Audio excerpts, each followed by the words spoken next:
तो उसका कुछ अंजाम बताया गया है, कोई निशानी बताई गई है कि वो शायद कट के मरेगा या कुछ इस तरह से कुछ है, कुछ ऐसा? खुदा हलाक कर देता है उसको। हलाक किस तरह से करता, कुछ है मतलब शायद कटती है या कुछ इस तरह से? कुछ हलाक का जो है ना, वो शहर काटने का मतलब हलाक ही होता है, ऐसे तो नहीं। वो तो आप देखें ना कुरान के जो अल्फाज हैं वो तो यही है, हम उसका दाहिना हाथ पकड़ लेंगे। अब अल्लाह दाहिना हाथ पकड़ लिया उसका और उसे मार दिया, कहने का इसका मतलब यही है कि उसको हलाक कर देंगे। अच्छा, इसका मतलब तो होता है कि उसे हम हलाक कर देंगे। और हलाकत जो होती है ना वो दो तरीके से होती है। जो दलाइल से हलाकत है वो भी हलाकत ही होती है, ठीक है ना। और जो जान से खत्म हो जाता है वो मतलब मार दिया जाता है, वो भी हलाकत ही होती है। दोनों तरह की हलाकतों का जिक्र कुरान करीम के अंदर है। सारी बात जो मंशा जो मंसूबा लेकर वो खड़ा होता है ना, उसकी जो प्लानिंग होती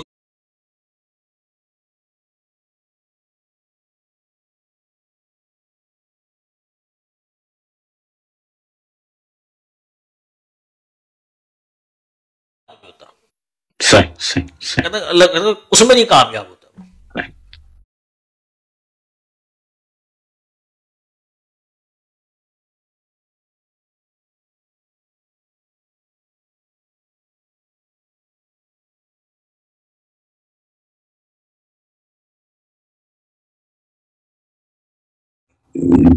जिस यहूदी औरत ने खिलाया गया था मेरा गला काट रहा है और उनकी जो वफात हुई इसी तरह से हुई, तो उसमें थोड़ी सी रोशनी फरमा दीजिए। उन्होंने या वो क्या ये किस्सा गलत है? सही है, नतीजा गलत निकाल रहे हो। चल नतीजा बता दीजिए तो रहनुमाई फरमा। है कि जब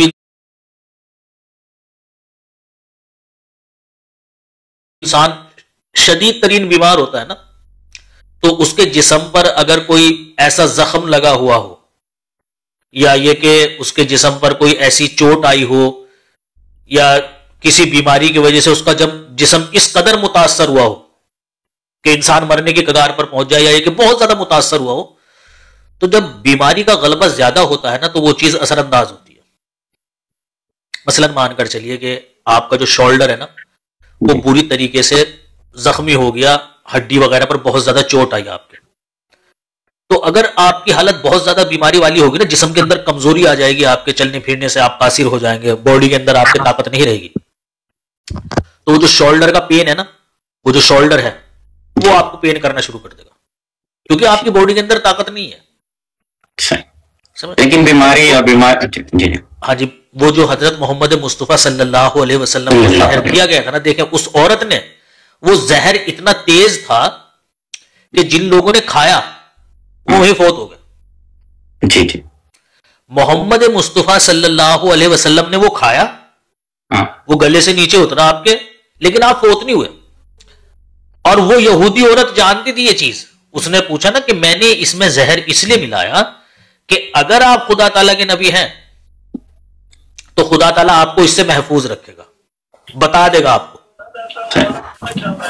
ठीक है ना। और अगर आप खुदा के नबी नहीं हैं तो ये जहर खाने से आप मर जाएंगे।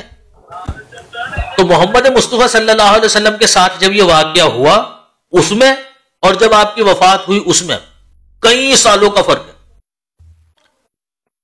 जिस सहाबी ने ये खाया था उनकी वफात हो गई थी, जिस सहाबी ने ये खाया था उनकी वफात हो गई थी।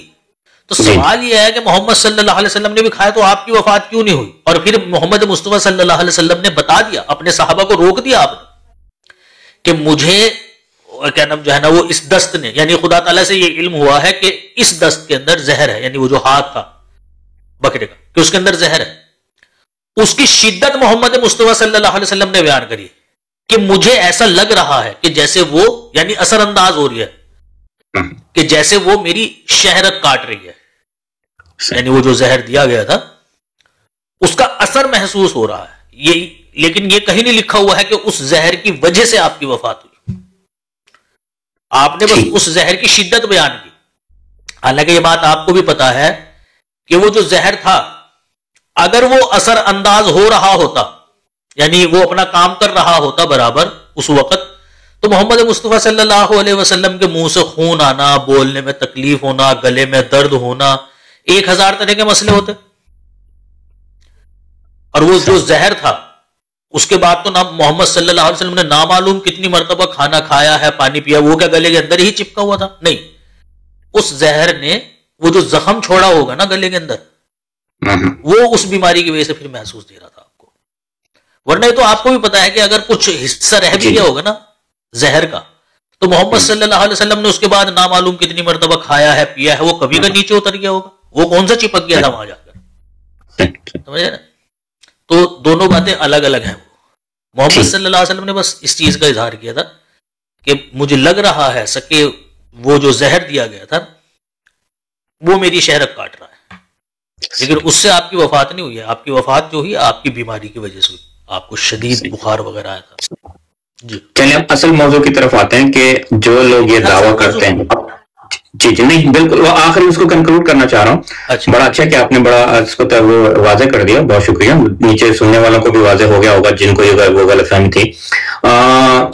गुलाम अहमद कादियानी साहब आपको जो उनके जो ये इल्जामात लगाए जाते हैं कि उनकी मौत ऐसे हो, जो कुरान और हदीस में जो आपने जो फरमाया कि हलाकत और ये वो, उसमें से किसी भी तरीके से नहीं हुई। दूसरी बात आपने कहा कि वो एक प्लान लेकर आता है, वो प्लान फेल हो जाता है, उनका प्लान तो फेल नहीं हुआ, उनकी तो तादाद बढ़ रही है। गूगल पे आप जाके सर्च करें कि what is the fastest growing religion, वो कहेगा इस्लाम। इस्लाम का विच डिनोमिनेशन ऑफ इस्लाम इज द फास्टेस्ट ग्रोइंग, वो कहेगा अहमदी जमात जी। तो बस ये बात कहने के लिए, बस ये उसकी वजह क्या है? उसकी वजह यह है कि अमन पसंद लोग हैं। यूरोप और अमेरिका में अगर पूछें आप कौन से मुसलमान हो, यस, वो कहेंगे ये तो दहशतगर्द है, और कहेंगे आप अहमदी हो क्या, हाँ ठीक है कोई बात नहीं, यूरोप के, क्योंकि उन्हें पता ही अमन पसंद है। ये वजह है इसकी कि इसकी तादाद बढ़ रही है। जी बस बस हमारे जो कुछ मुसलमान भाई है ना, वो ज्यादा उनके अंदर वो यहूदियों की तरह सख्ती आ गई है। यहूदियों के अंदर भी थी ना सख्ती, आ गई थी यहूदियों में, इनके अंदर भी वही आ गई है। वो रसूल अल्लाह की पेश गोई थी, खैर वो पूरी हुई। अभी देखे माशाल्लाह हाफिज उमर फारूक तबस्सुम खानम साहब आए हैं। अस्सलाम वालेकुम हाफिज साहब।